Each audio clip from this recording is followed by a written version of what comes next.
Afro Samurai. This anime is actually very important because as you can see, the main character is black, which is mega dummy stupid rare, bro. Because let's be honest, right? Trying to find black people in anime is like trying to find Waldo. Like, you gotta be searching to find us, bro. Because I mean, like, back in 02, the only black people we really had was Brock and Mr. Popo. Like, y'all, they did us so dirty, man. They be doing us so dirty. Like, I swear, bro, like, even to this day, we only make up like 5% of the anime universe. And I'm not gonna lie, right? That's probably because of the clear racism that some Japanese people have towards us, but it's also because of the lack of black people there are in Japan. Because I'm pretty sure like most of Japan is like full of Japanese people, you feel me? Like, I'm pretty sure they haven't really seen black people. But like, y'all gotta know we exist though, right? And especially from an entertainment kind of standpoint, like, y'all gotta know your fan bases. And in America, you gotta know that a good portion of black people like watching anime. Because of all the colors that y'all be having in the anime, you know what I'm saying? Like, all the colored hair, all the colored outfits, you know what I'm saying? All that kind of color, right? When we ask you to just change the race or color of a person in the show, they must get mad stressed, like, bro. Like, they must be thinking, y'all ODing right now. But we can talk like a lot more about this in other videos. But here's the gist. Black people are represented correctly. Very little in anime. Now, don't get me wrong, right? We've definitely come a long way. Like, there's been a major improvement. But I still feel like we're a long way from becoming like, you know, MCs in anime. Or even like the right-hand man of the MC, you feel me? And that's why this anime is so important. Because we are the main character and we are represented correctly. But now let's get back to the main topic. Because y'all came to this video wondering about my thoughts on that anime in itself. Which, let me say this, right? Now, just because the MC is black doesn't mean this anime is good.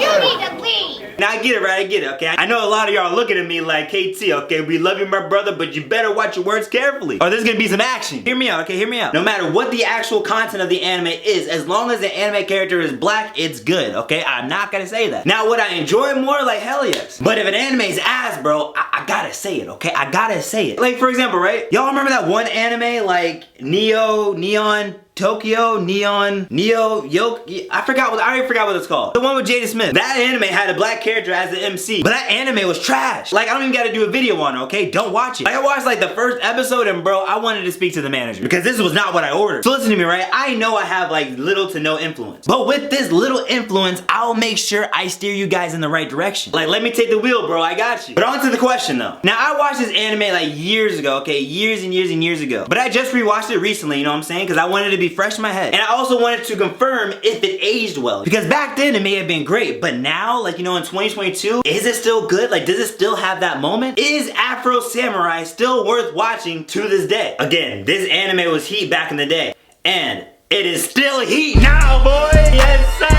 Yes, man, yes. Afro Samurai is still worth watching. It actually aged pretty well. However, I kind of want to note a couple things before you guys watch it if you haven't seen it already. Because knowing this will affect your experience in watching. But I'm going to explain this anime real quick for the people who have not heard of this or maybe, you know, never seen it. But don't worry, I'm going to keep it brief, okay? So basically, this is a story about two headbands. Number 1 and number 2. So the person who wears the number 1 headband in the show is considered to be a god. Like, they are the strongest person in there, the top of the top. And everybody wants their spot. Now, the only way to challenge the number 1 is if you're wearing the number 2 headband. And now anybody can challenge the number 2 headband. So the person who wears the number 2 headband is going to be constantly fighting because everybody's trying to take it from him. Now, with that said, this story is a story of revenge. So the main character in this anime, Afro, his dad was the one with the number 1 headband, but he got challenged by the person who wore the number 2. It was a good fight, but the dad got clapped. So the number 2 became the number 1, and he gave the number 2 headband to Afro when he was a kid and told him to come back and challenge him when he was ready. However, again, Afro was a kid. He lost the number 2 headband by some gang, but as he got older, he got the number 2 headband back, and now he's coming back for blood, you feel me? And that's basically the gist of the plot. So now let's talk about what I like and don't like about the anime. I like the anime because it is action-packed, bro. You know what I'm saying? It is full of action. Because again, everybody's trying to get that number 2 headband from him. So he constantly has to go fighting and killing people. Which, side note, this anime is pretty gory. Like, when he cuts people, it's not just like a slash with like blood squirting out. Nah. When he cuts people, you see body parts fall off. Like, there's no wondering if a person dies. Like, no, you see them die. Like, ain't no way they're coming back from that. So if you're not into gory anime, then you may not like this. Secondly, I like how badass he is, bro. Like, Afro is just such a badass character, man. Like, I'm a sucker for strong people who are quiet, you feel me? Like, they don't talk a lot, they don't boast about their power, you know what I'm saying? Like, they may say a word or two, then handle the business. But also, though, they're not OP.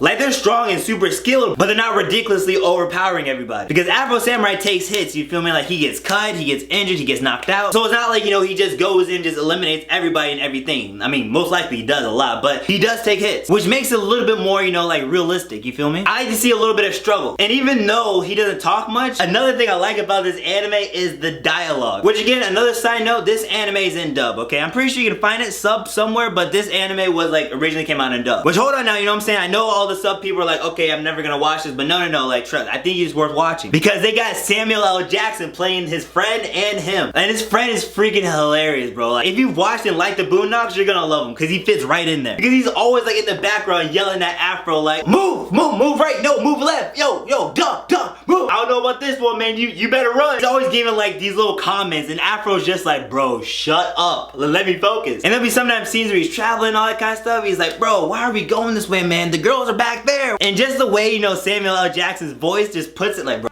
you just ain't no fun, bro. You always focused on killing this guy, killing that guy. How you gonna pull a lady? Yeah, well, I guess the strong silent types do always seem to get the girls in the end and all, but hold up.